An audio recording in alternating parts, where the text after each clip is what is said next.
Giờ thì anh đã biết mọi chuyện đã qua muộn. Anh chỉ biết lặng cầm súng em bên người ta. Và những lần sau khi đã yêu nhầm.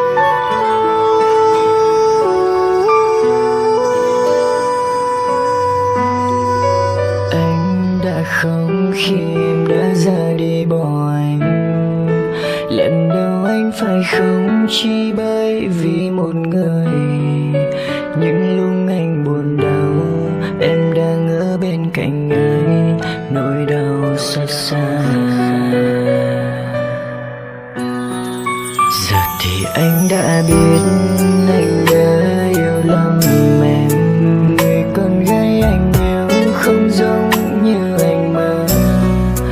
Anh biết từng lời hứa chỉ là dối gian nhau. Tại vì sao giờ thì anh đã biết mọi chuyện đã quá muộn. Anh chỉ biết lặng cầm chúng em bên người ta. Và anh biết anh sai khi đã yêu nhầm người.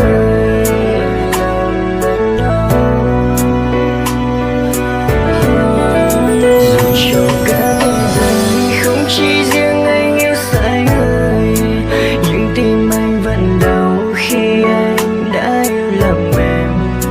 Và từ đây anh sẽ coi như không quen em. Tạm biệt em.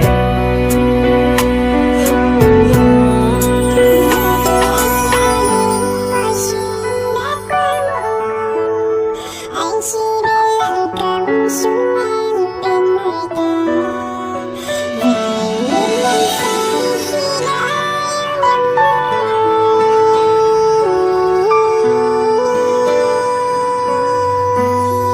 Giờ thì anh đã biết anh đã yêu lầm em.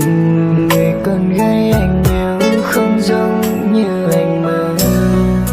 Anh biết từng lời hứa chỉ là dối gian nhau. Tại vì sao